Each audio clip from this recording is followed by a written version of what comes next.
بسم الله الرحمن الرحيم الحمد لله رب العالمين والصلاة والسلام على أشرف الأنبياء والمرسلين نبينا محمد وعلى آله وصحبه أجمعين أما بعد. Last week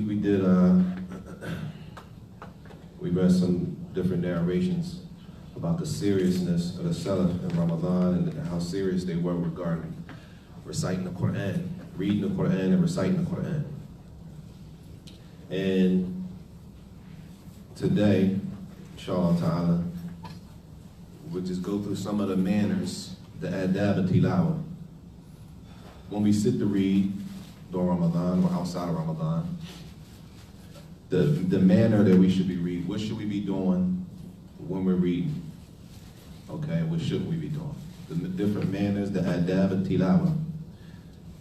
And from the many benefits of Ramadan, and there's many, but if we look at the examples that were left for us, starting with the Prophet ﷺ and the Sahaba, the Tabi'een, and all the Imams that came after them, that they were busy during Ramadan, but they were busy outside of Ramadan too.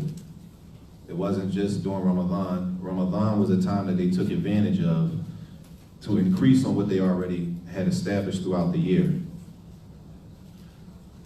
And this is how the Salaf, they were known. That's why people, when you read their biographies, it says, Fulan Abid. He's an Abid, he's a worshiper. He would fast outside of Ramadan, and he would pray outside of Ramadan. He was an Abid. And many of the ulama, scholars that we know from the past that were known for maybe hadith. He's a scholar of hadith or he's a scholar of fiqh, but they were known for more than that too. They were known for other things outside of that. So in these narrations here, or this kalima here, it briefly talks about how the Salaf would take time. Ramadan, they would take as much benefit from Ramadan as they could. And this is, as he says, فَإِنَّهُمْ كَانُوا يَفْرَحُونَ بِشَهْرِ رَمَضَانَ. They were happy when Ramadan came. It was something that was pleasing because they knew it was an opportunity. At the time in Ramadan, it's a special time. So all the stuff that they were doing before, they would still do it, but they would increase in Ramadan because they knew the severity and the seriousness and the benefit that came during that time. Those 29 or 30 days that you can't get back.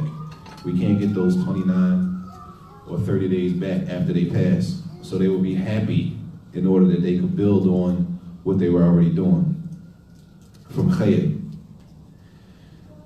And they would also يَدْعُونَ اللَّهَ أَنْ يُبَلِغَهُمْ إِيَّاهُ ثُمَّ يَدْعُونَهُ أَنْ يَتَقَبَّلَهُ مِنْهُمْ. They would pray and ask Allah that they reach Ramadan, that they would see the next Ramadan.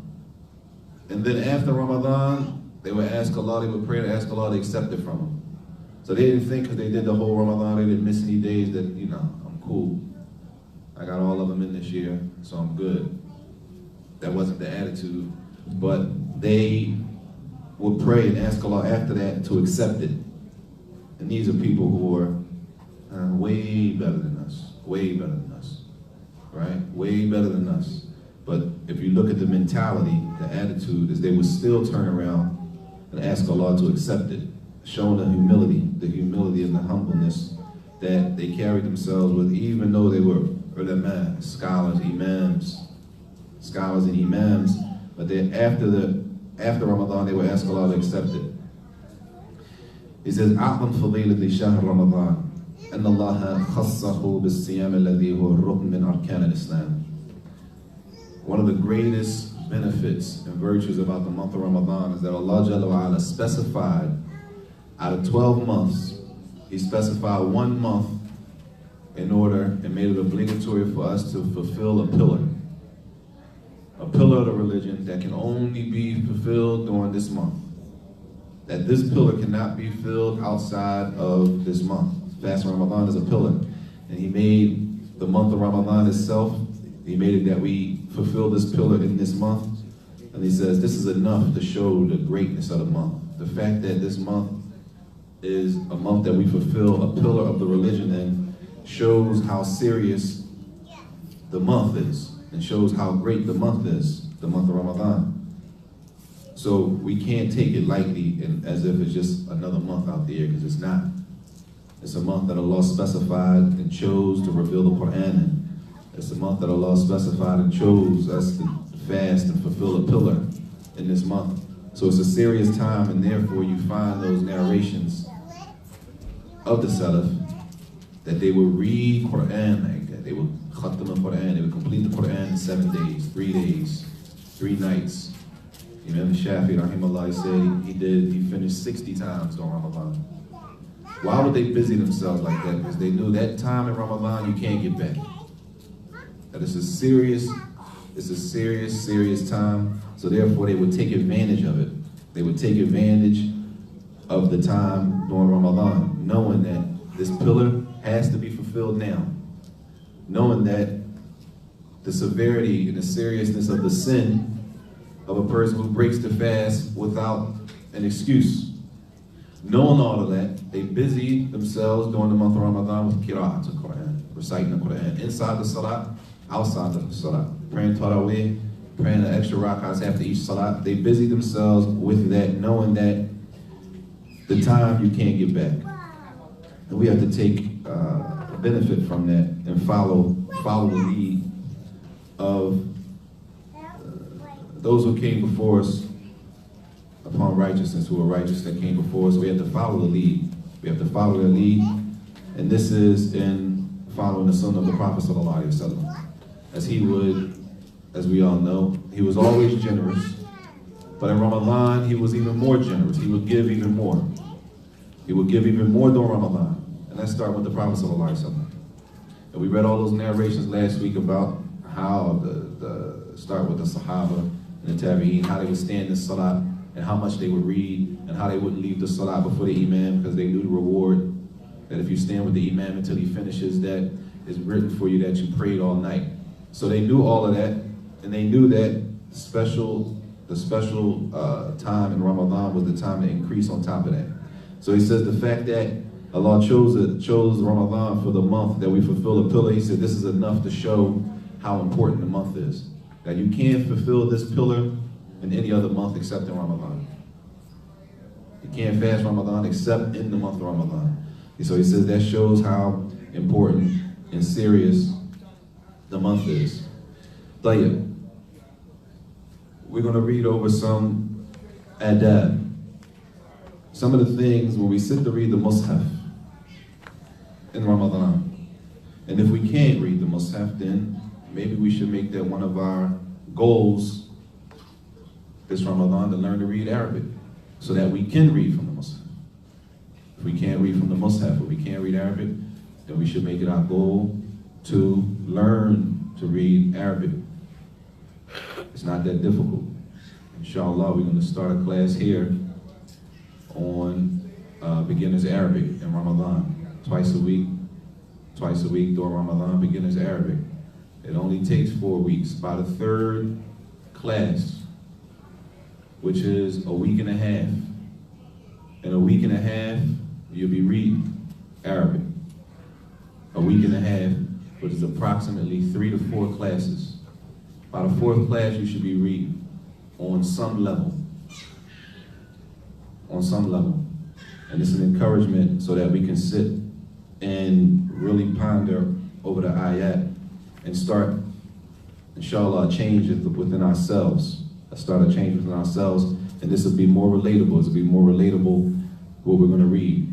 So the first thing, we have to understand that the Quran is the kalam of Allah Jalla wa Ala. This is the speech of Allah. It's not a magazine we read. This is the word of Allah Jalla wa Ala. And it has to hold some weight to us. We have to hold that it's important and respect it. And respecting it is not just wrapping it up in different in towels and putting it up in high places. By respecting it, reading it, and implementing it. Reading it and implementing the ayat in the Quran. It says, فَيَجِبُ تَعْظِيمُهُ وَيَجِبُ إِحْتِرَامُهُ. It's obligatory that we hold Allah's word to be high and it has some status in our lives. As Muslims, this is the kalam of Allah. This is what Allah said. And just as another point, when you read those ayat where it says that the Quran is in a clear Arabic language, it says, when you learn the Arabic, you hear it makes a lot more sense. It makes a lot more sense. And he's gonna mention at the end of this, he's gonna mention something along those lines. So he says, it's obligatory وَالتَّهَيُّ لِقِرَاءَتِهِ عَلَى أَحْسَنِ حَالٍ, that even when a person sits to read the Quran, that they should come on their best, in the best form or sort of that they could come in.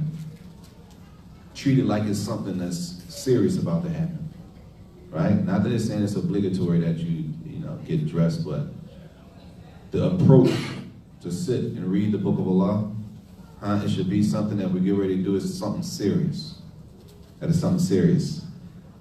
So the first thing he says, إنه إن كان يقرأ من المصحف فإنه يجب عليه أن يتوضأ. If a person is going to sit and read from the Mus'haf, the Arabic, we all know what the Mus'haf is. The Mus'haf is the Arabic, not the English, not the one with the Arabic and the English on the side. That's not considered the Mus'haf. The Mus'haf is the one Arabic from front to back. That if a person is going to sit to read the Mus'haf, that they should be in a state of tahara, that they should make wudu before sitting to read. Before sitting to read the Quran, that they should make wudu. And this is all in preparation. And if we think about it, if you go to a job interview, you put on your best clothes. The best scents that you can find in the house, the best clothes, you want to look your best, right, for the job. So, right? You put on what you think is going, might soften them up. When we go sit to read the Quran, that we should make wudu. That we can read the Book of Allah, the Kalam that was revealed from the heavens and the earth, that Jibril came down and read to the Messenger ﷺ in the cave. That we should make wudu, we have to make wudu. Meaning we shouldn't touch the Mus'haf without being in the state of tahara. لِقَوْلِهِ صَلَّى اللَّهُ عَلَيْهِ وَسَلَّمَ لَا يَمَسَّ الْقُرْآنَ إِلَّا طَاهِرٌ, that no one should touch the Quran except for the person who is purified. طيب, touching it literally with your hands, picking it up and touching it. طيب, what about the person who reads from memory? Do they have to make wudu? If I'm going to sit here and read from memory, do I need to make wudu first? He said it's obligatory if you want to pick up the Mus'haf that you have wudu. طيب, what if I'm not going to touch the Mus'haf, I'm just going to read from memory? Do I have to make wudu? No, I won't have to make wudu. Not meaning not obligatory. Meaning not obligatory, he says, but yustahab. It's recommended. At the least it's recommended that we make wudu, even if we want to sit here, right? For example, does everybody understand what I'm saying? I'm going to sit here. Does it make sense that I sit here and start reading?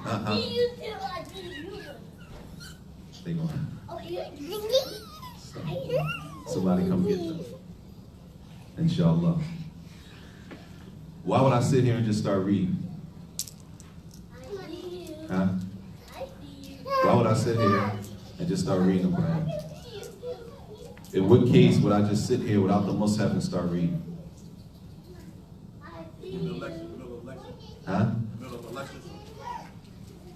طيب, maybe.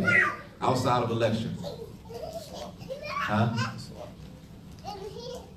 talking about I'm sitting just like Salah, I gotta have wudu. The Salah, I gotta have wudu anyway, right? We're not talking about the Salah, it's not a lecture. Let's just say tomorrow morning, 11 o'clock, right? I come here and I start reading. Why would I do something like that? I'm by myself, Revision, review. By myself, review, Even if I want to sit and review the Quran, that I should do what? Make wudu. And I'm not even touching the Mus'haf, just from memory. And this is stuff that we should get used to. We should get used to going somewhere, sitting by ourselves, or maybe if another person, you sit there, I sit here, we sit there, and everybody makes maraja, just review. Everybody just makes review of the Quran. Whatever juz you reading from, whatever you memorize, that we review. And then maybe we sit and we listen to each other. That we sit, we check each other. All right, I need you to listen to me. This type of stuff builds brotherhood. It builds love between the brothers.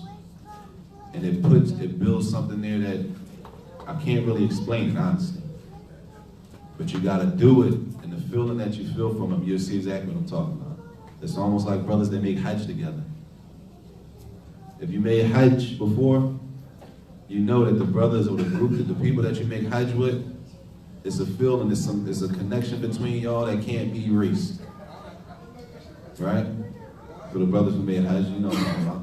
It's a connection that can't be erased for those people that you went through that with. From sitting reading the Quran is the same thing. When we was in the school, the same feeling. It's almost like when you make Hajj. You go through that study and all of that with those people. It's a connection that you get. It's like we made Hajj together. We went through something that nobody would know except us because we're here doing it. When you sit and read, and you in that corner, and another brother's in that corner, another person's here, and y'all reading on your own, reviewing whatever you're reviewing. And then a half hour you come and say, all right, listen to me, check me, make sure I got this right. And he listens and he checks your qira'ah. Nah, you said this wrong. It builds love between the brothers and the sisters for the people who do that together. That's why the hadith says that the angels come down to descend upon the people who sit in the houses of Allah. Get the Darasuna Bainam, teaching each other the Quran. That the Prophet said that the angels descend on those circles. When they sit in the houses of Allah and they read the Quran to each other and one checks the other, helping people, it builds a love. It builds a love. So he said, even if you were going to sit to read from memory, that is recommended to make wudu. It's recommended to make wudu. But it's permissible to make or to read without the wudu. You can read without wudu, but it's better. It's better out of respect. Out of respect for the Mus'haf. Out of respect for the Quran, out of respect for the Kalam of Allah, what you're reading is better to prepare yourself the best you can before you sit and read the Quran. Tayyib.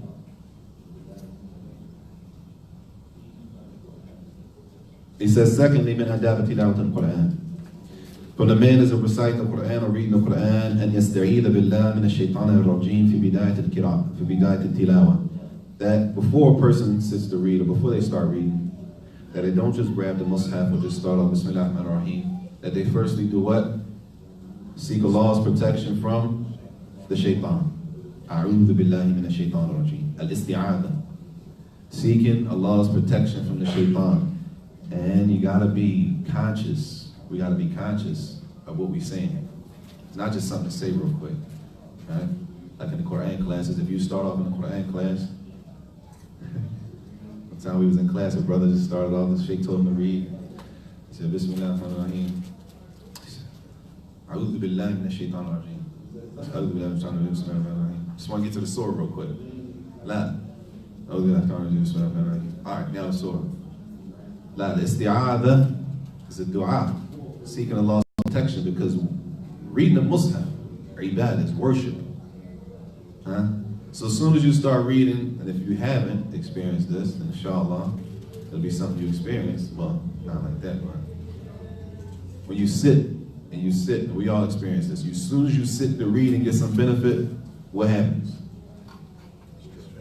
Distractions. Huh?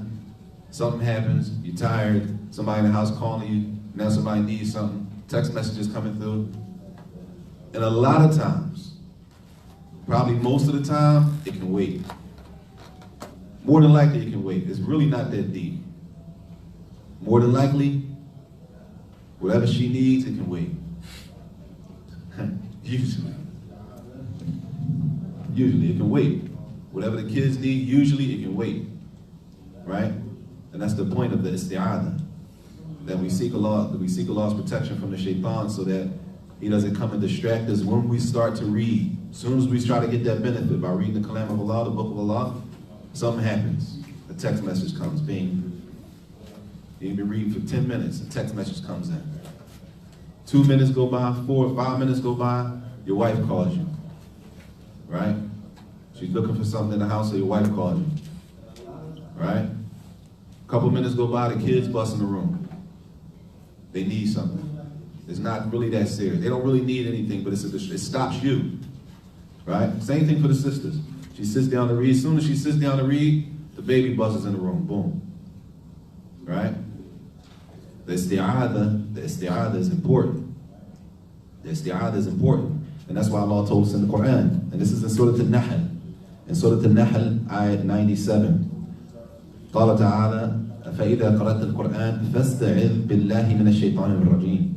If you want to sit to read the Quran, if you go sit to read the Quran, Allah said فاستعذ, to seek refuge from the shaitan al-rajim, from the accursed shaitan. In Surah Al-Nahl. So the command is in the Quran to do that. In the Quran itself, Allah tells us when we sit to read the Quran, to seek Allah's protection from the shaitan. Because his job is to busy us from worshiping Allah. Simple. His job is to keep us. The job of the shaitan is to keep us from benefiting ourselves for Yom Qiyamah. And it doesn't mean that it always is something that he busies us with something that is haram. It doesn't mean that he'll busy us with something that is impermissible, that we can't do. The shaitan is crafty.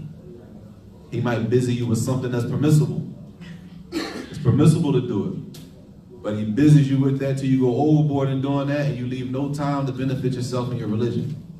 You give no time to your iman, but the thing that you're doing, it doesn't necessarily mean that it's haram. Right? For example, any examples? Work. Be more specific. Because I gotta go to work. But going overboard at work, what you mean? Too much overtime? Is it a such thing as too much overtime? Is there such thing as too much overtime? To the point where now your iman is affected. Your iman is affected. You're not even really a good Muslim anymore, as they say. Good Muslim. That your iman weakens and weakens and weakens because you're away from the dhikr. You're not around people who remind you of Allah. You got to go to work. Overtime, we're not saying you can't work overtime. The brother's saying you can't work overtime. You work overtime. But is it a limit on overtime? You got to gauge yourself. You got to be realistic. You got to be paying attention. Too much overtime might affect the person's iman. How? They're not around Muslims. They're not around people reminding them. They're around maybe people, depending on where they work at. They could be around people with total disobedience to Allah Jalla wa'ala. What else? TV. Is TV necessarily haram? It might be something beneficial on TV. It might be benefit.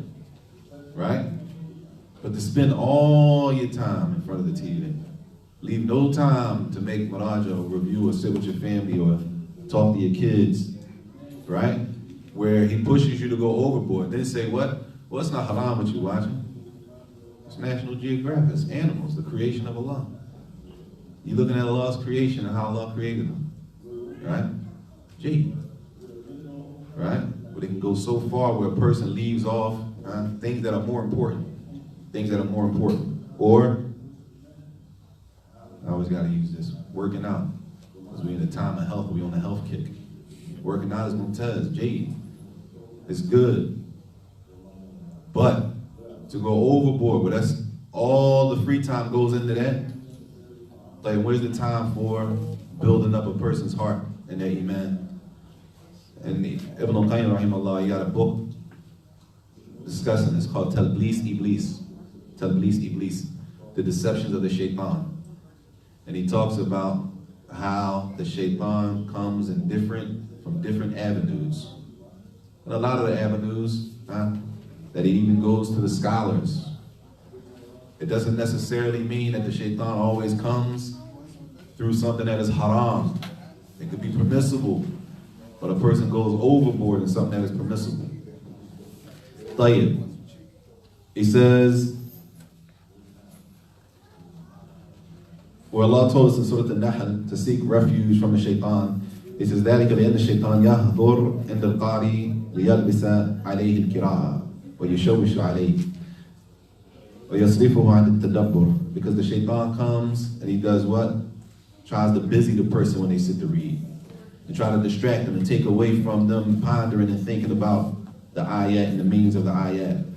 So if a person استعاذ بالله من الشيطان الرجيم أعاذه الله منه وصرفه عنه. So if a person seeks Allah's protection, and Allah will protect that person while he's reading from the shaitan busying him. But you have to be conscious of what you're saying. أعوذ بالله من الشيطان الرجيم. It's not something just to say real quick so you can start reading the surah. أعوذ بالله من الشيطان الرجيم. All right. Alif Lam. Nah. That you got to be conscious. We got to be conscious of the dua. It's a dua that we actually asking Allah, protect me from the shaitan al-rajim. Tayyib. He says, the third thing when reading the Quran, adab al-tilawa, أنه إذا بدأ من أول السورة أن يقول بسم الله الرحمن الرحيم. That a person, when they start, that they say what? بسم الله الرحمن الرحيم. So now we got the isti'adha, a'udhu billahi minash shaitanir rajim, and the basmala, bismillahir rahmanir rahim, right? لأن البسملة نزلت في بداية السورة. The basmala was revealed at the beginning of the surah. And if you haven't had a chance to sit in circles of Quran, you should try, even if your reading is not good. Even if your reading is not good. It takes making a mistake to get better. A lot of us, we're scared to make mistakes, especially in front of people, especially in front of a group of people. We're scared that if I read this wrong, that everybody's gonna laugh. People might think I already knew it. So if I read now, they know I don't know it. They might have thought, we worry about everybody else instead of worry about improving ourselves. And that's just a person being honest and sincere with yourself. I was reading in class, I used to make the whole class was laughing. Whole class laughing. I didn't know what they was laughing at. I read the word wrong. And it was a word I should have known, but I read it wrong.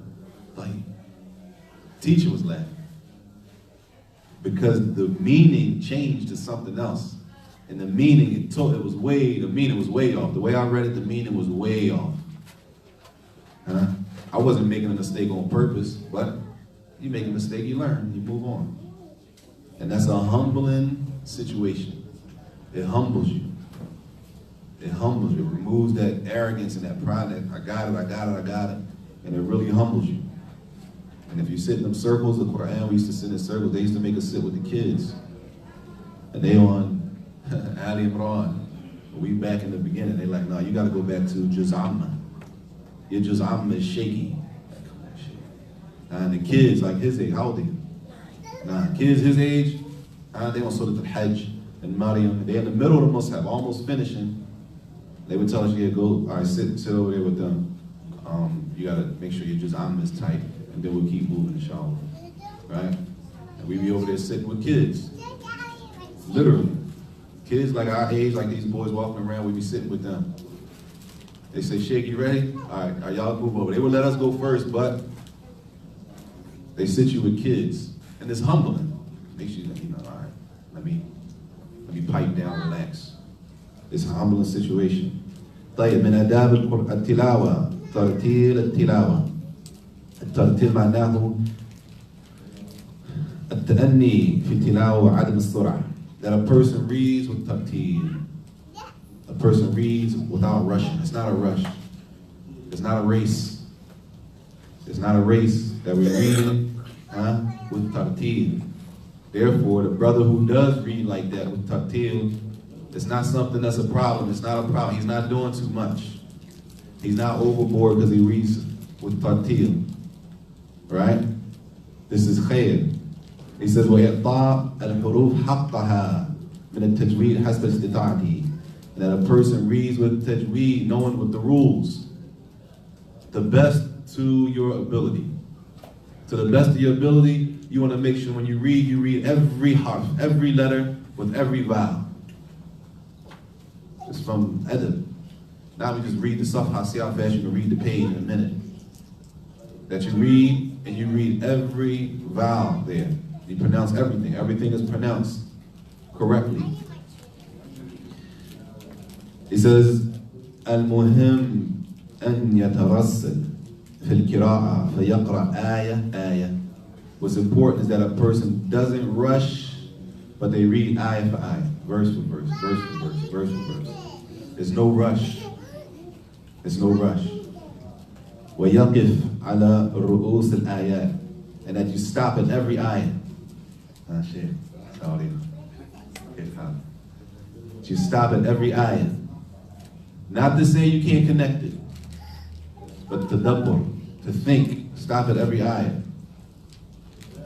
Stop at every ayah. Hatta, in that book that Ibn Qayyim has, Ad-Dawa, the disease and the cure.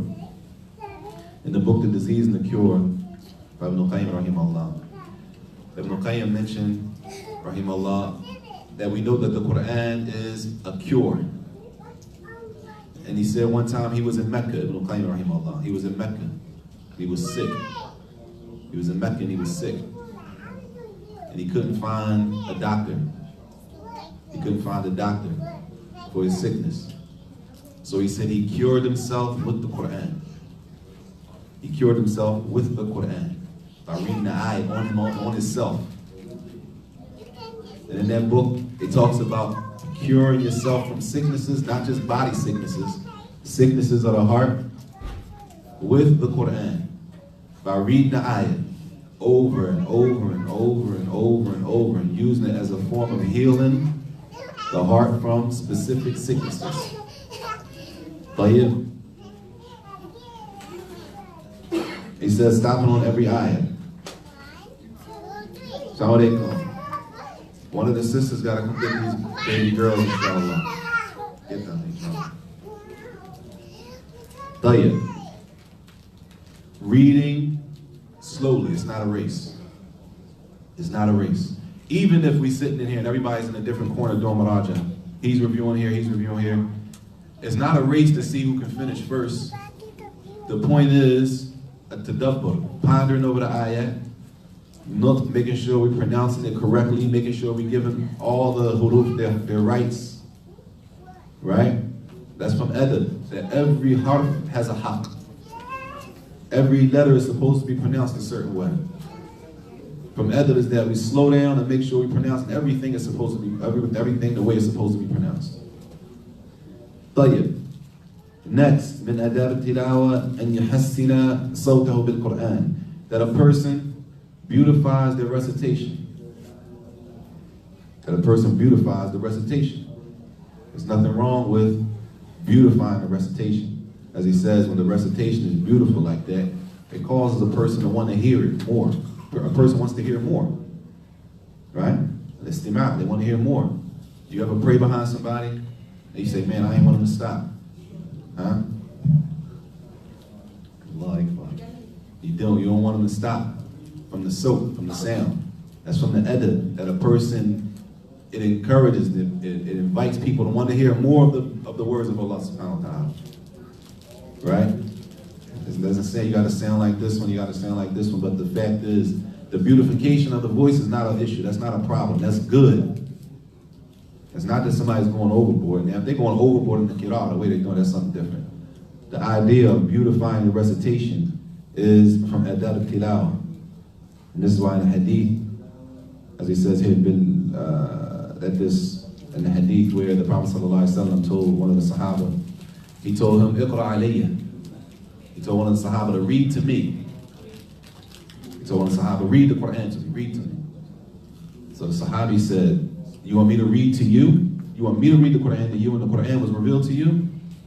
The Quran was revealed to you. Ya Rasulullah sallallahu alaihi wasallam. And you want me to read it to you? He said, I like to hear the Quran from other than myself.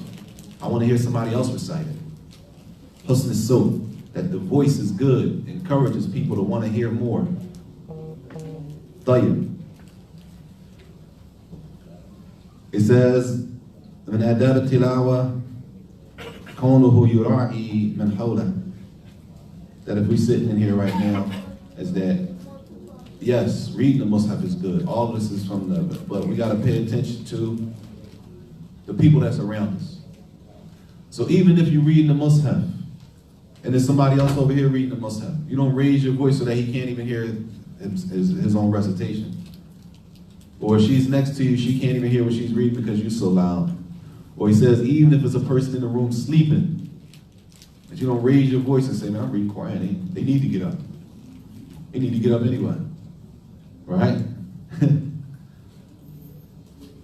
فَإِذَا كَانَ حَوْلَهُ نَائِمٌ. If it's somebody close to him that's sleeping, that he shouldn't raise the voice too high, even though they're reading the Quran. Not to disturb the person that's sleeping. They might really need that sleep. Right? They might really, really be in need of that sleep. And the fact that we read the Mus'haf doesn't mean you can just throw everybody's life out of the window and say, this is the book of Allah and I'm reading it, you need to benefit from it. Nah.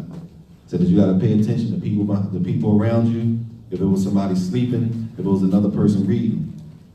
So that if that was the case, and somebody's else in the room that you don't want to disturb, that you read enough to hear yourself. That you read loud enough to hear yourself. But you don't have to wake up people in the room. You don't have to read over the other reciter that's in the room.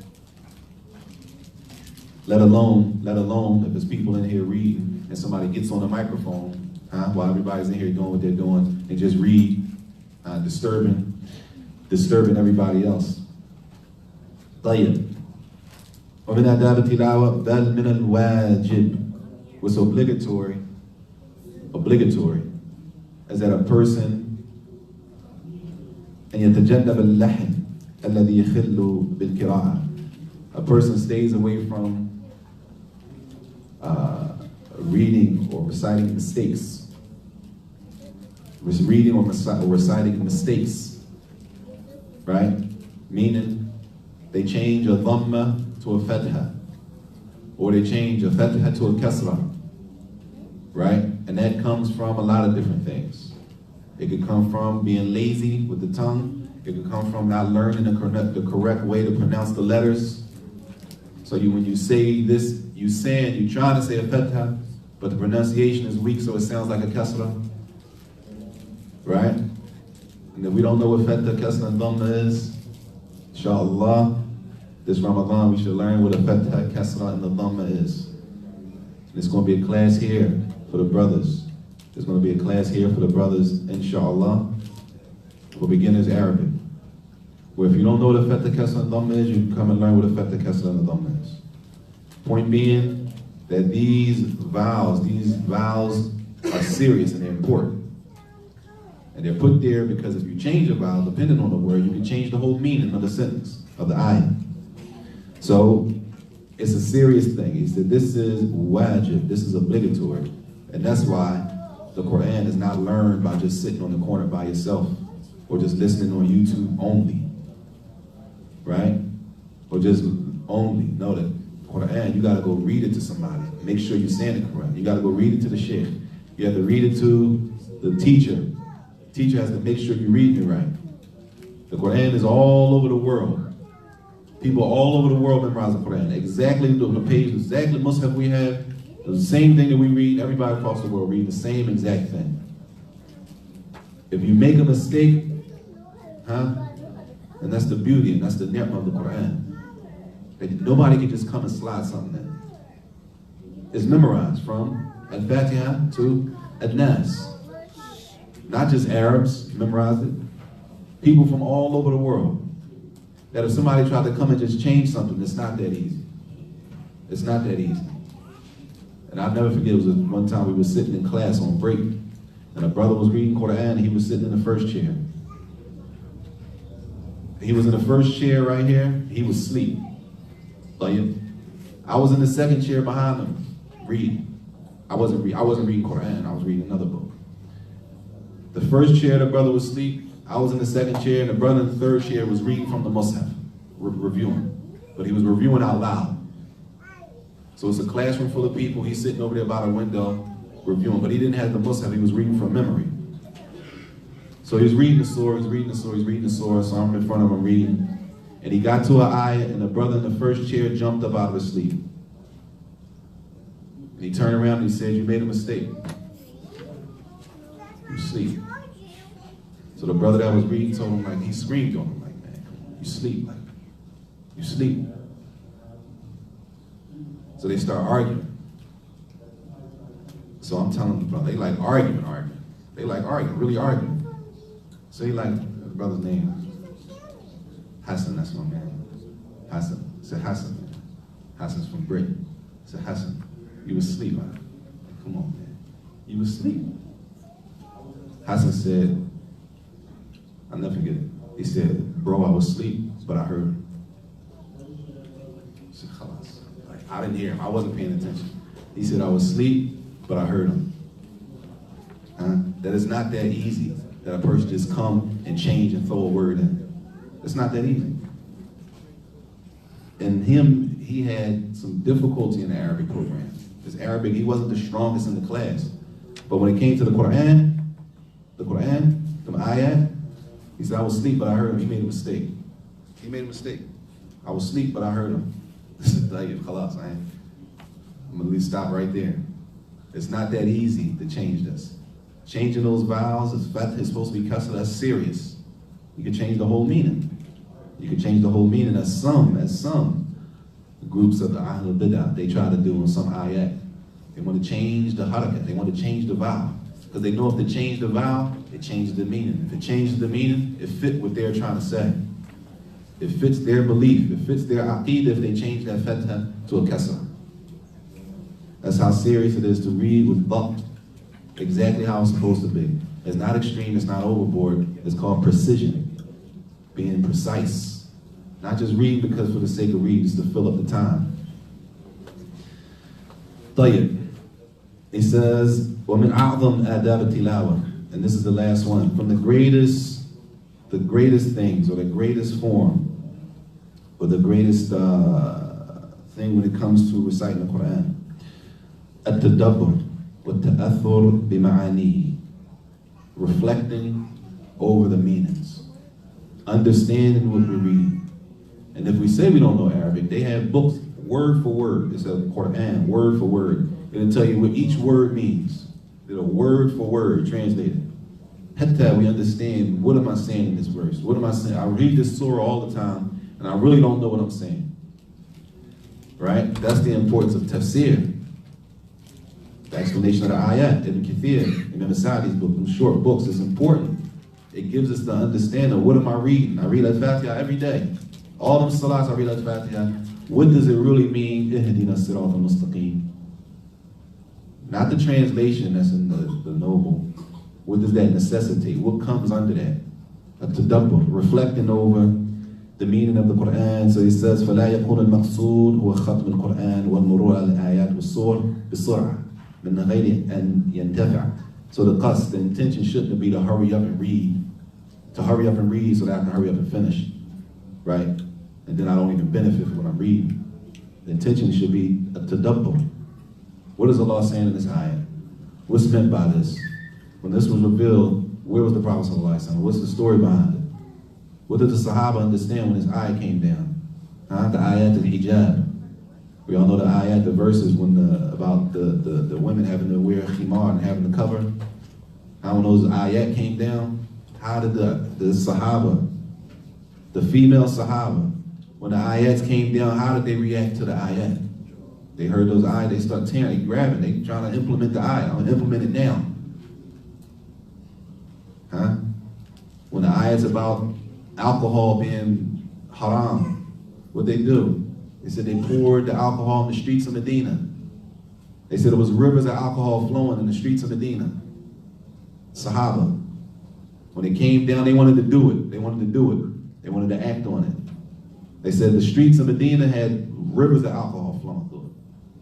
When the ayat about khamr, alcohol being haram, you can't drink alcohol, it's haram. When that came down, they said it was rivers flowing in the streets of Medina. At-tadabbur, what does it mean? What am I supposed to do? How am I supposed to act now? If this came down, okay, what does that mean I have to do? At-tadabbur. He said, and this is the greatest benefit. This is the greatest form of ethic, that a person sits and they ponder upon what are they really supposed to be doing. He says, فَعَلَيْهِ أَنْ يُحَاوِلْ أَنْ يَتَفَهَمَ الْقُرْآنِ حَسْبَ اسْتِطَاعَتِهِ. So that everybody should be trying to the best of their ability to understand what they're reading. Everybody's on different levels.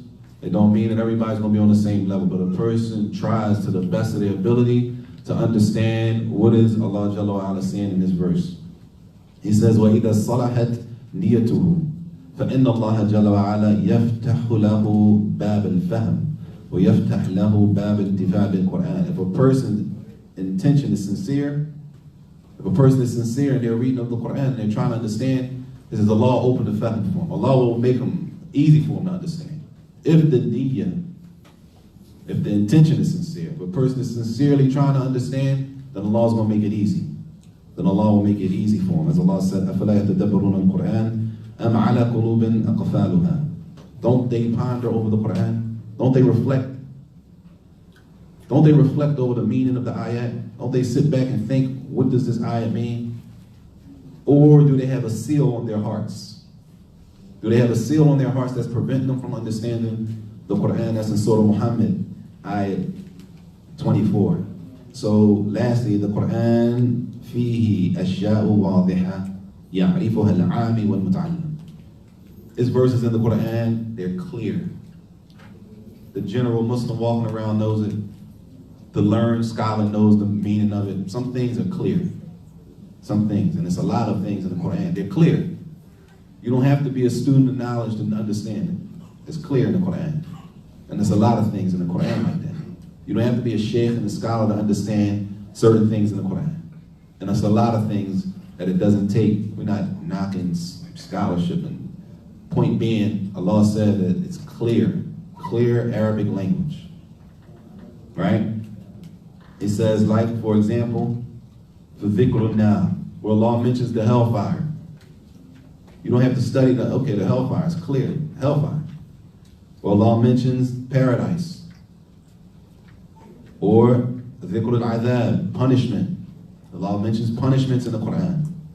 And He mentions pleasures, na'im, tahrim al-riba, the prohibition of interest, the prohibition of zina, fornication.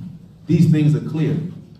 That it doesn't necessarily mean a person has to be on a high level of Islamic knowledge to understand what does it mean. Okay? The obligation of the salah. And this last point is to show, he says, فَكُلُّ الْعَرَبِ يَعْرِفُونَ مَعَانِ الْقُرْآنِ بِحَسْبِ أَفْهَامِهِمْ وَاسْتِطَاعَتِهِمْ فَلَا أَحَدٌ مِّمَّنْ يَنطِقُ بِالْعَرَبِيَّةِ عَامِيًّا أَوْ مُتَعَلِّمًا إِلَّا وَهُوَ يَفْهَمْ مِنَ الْقُرْآنِ شَيْئًا كَثِيرًا. It said that the Arabs, they understand, many of them, they understand the Quran just from the language itself, by itself. The language in itself is clear. The language in itself, a lot of it is clear. He says, so you won't find general, just regular people, regular Muslims that speak Arabic.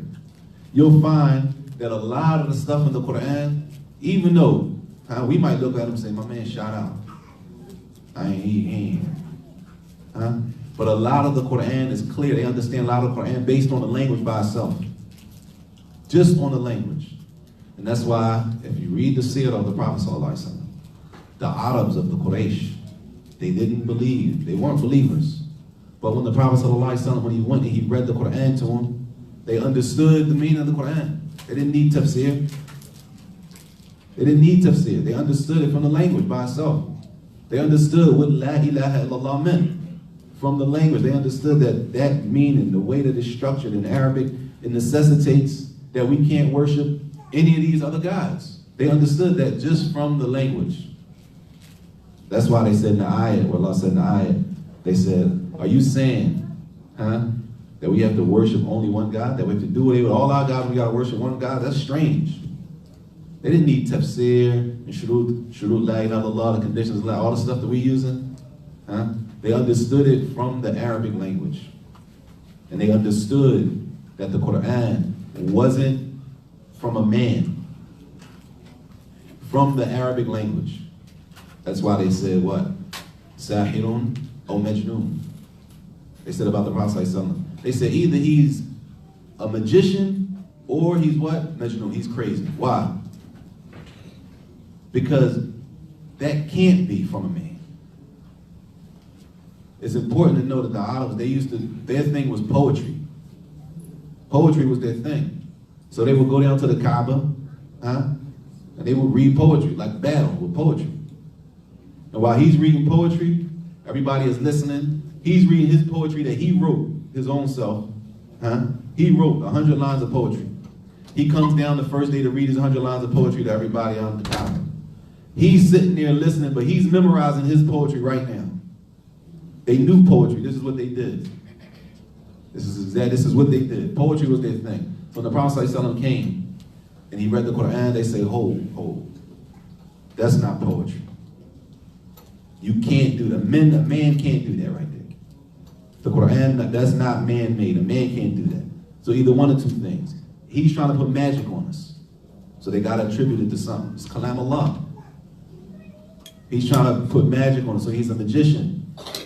Or he's just crazy. He's Majnoon. So they start coming up with different attacks on him because they knew that it wasn't from the Messenger Sallallahu Alaihi Wasallam. They knew that man can't do that. Based on their experience and based on what they do, their poetry, they knew it wasn't from a man.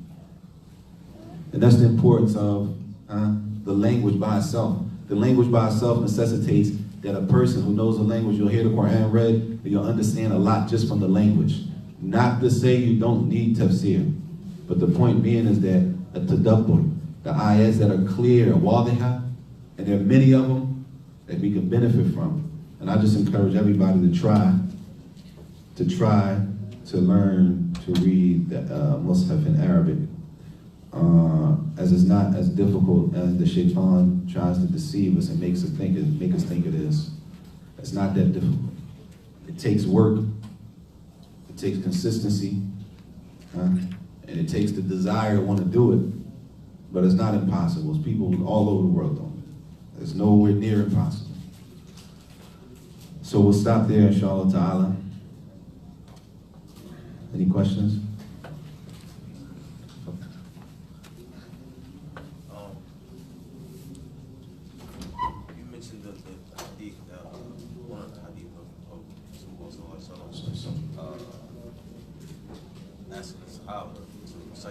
Yes. So, I mean, that's a proof that, you can listen to recitation of the Quran, like tape, CD, something. Right. So, do you have to seek refuge in Allah from shaitan when you're listening, like in a car or something like that, you're listening to the Quran or like YouTube or something? Al-istima' la, not for listening. The isti'adha, as Allah said in the Quran, فَإِذَا قَرَأْتَ الْقُرْآنِ. If you want to read the Quran, فَاسْتَعِذْ بِاللَّهِ مِنَ الشَّيْطَانِ الرَّجِيمِ. To seek refuge in Allah from the shaitan. If you want to read the Quran. Al-istima', I don't know anything saying that you say the isti'adha before listening. Not that I know of Allah. But that story by itself is something that we got to take benefit from. That the Prophet ﷺ took the Sahaba, they sat down, they didn't talk about this one and that one, Fulan and this one. He sat down with them and he did what? Nothing but read this to me. Read the Quran. I want to hear the Quran. I want to hear the Kalam of Allah. I want to hear somebody else read it. I read it all the time myself. I want to hear it from somebody else though. We don't find them circles like that. But if we do that right now, it's like you overboard. Ain't nobody doing all that. I really do that. So that's not what I feel. You tell a brother, yo, sit down, read Surah. You tell a brother, sit down and read Surah to Al-Bayyinah for me. He think you're trying to play him. Right? You think you're trying to be smart. Can you read Surah to the Fatiha? We immediately got Sultan. Are you trying to see if my Fatiha is wrong? You trying to? We don't even pay attention to the Sahaba, the Prophet with the Sahaba. Iqra alayya, so I can hear the Fatiha. So I can hear Surah An-Nas from somebody else. So I can enjoy the speech of Allah from somebody else. This is what the Prophet said. He said, I started reading. He started reading from, where he started reading from? Anybody know the hadith? An-Nisa. He started reading from An-Nisa, one of the big surahs. He said he got to an ayat, and the Prophet said, stop right there. Until what? He said, I looked at the Prophet ﷺ, and when I looked at the Prophet ﷺ, he had tears in his eyes. That he was affected. It affected the heart.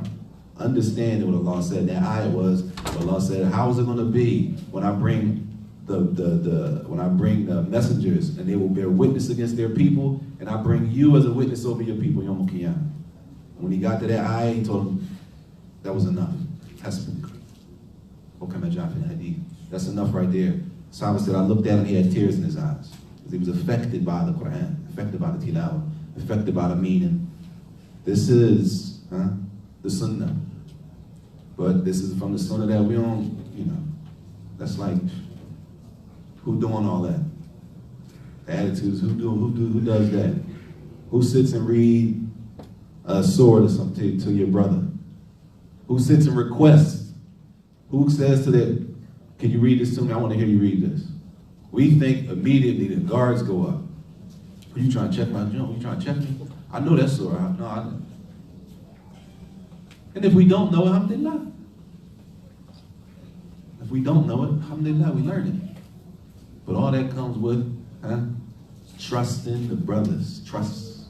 You got trust between each other. If I'm wrong, I'm wrong. I'll read it 1,000 times to you. But I know you want good for me like I want good for you. So I'll read it and make 10 mistakes because I know you're going to correct me because you love me.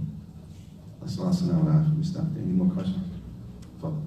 So, reading the Quran during the month of Ramadan, is it only just reading the Musaf that you get the reward, or if you don't know the Arabic that you could read and over and get the same reward? You should still read. You should read. Sheikh was talking about that last week, man. You should read the English. Read the English. If you can't read Arabic, you're not going to say Arabic. If you can't read Arabic, read the English. Don't say I can't read Arabic, so you ain't going to read the Quran the whole month. Read the English. But it should be that desire should be there. There should be a desire there to want to learn and hear how it was revealed. The book hasn't changed since it was revealed. You don't find a book like that on the face of the earth. There's no book like that on earth except the Quran. It came down from the creators of the heavens and earth. Never changed. Not one vowel, not one word changed. You should want to hear it like that. There should be a desire there to hear it like that. To hear what the Prophet ﷺ heard from Jibril as it came. To hear what the Sahaba, when they were there and the Prophet ﷺ was receiving revelation. Them stories when they say he was on a horse and it was so heavy that the camel kneeled down. What was he hearing? What was coming there? You want to hear that. And when you hear that, that's why Allah said, that's what the Hashr. If this Quran was placed on a mountain, that the mountain will crumble. A mountain is heavy. It's heavy. And if you hear it in the land, if you hear it, subhanAllah, the eyes is walling, clear. There's really no ambiguity. There's nothing confusing about that. Some eyes, there's nothing confusing about it. I'm not saying that everybody got to read the Musaf, because if you can't read Arabic, you can't read Arabic. Read it in English. But the desire should be there to want to hear what they heard. The desire should be there to want to hear what they heard, what the Sahaba heard. It should be there. It should be at least some fire there somewhere. Like I want to hear as Allah sent it down. I don't want to hear it translated. I want to hear exactly what my Lord said. Allah. That's it. Sallallahu wa sallam wa barak Nabiyyina Muhammad wa ala alihi wa sahbihi wa sallam. Again? Sisters got questions? I'm not sure. Yeah. If the sisters don't have any questions, we'll stop there. Abu Isa's next, inshallah ta'ala. Muhammad Abu Isa, who studied in Mecca with us, from his Mashaykh, Shaykh Abdul Rahman.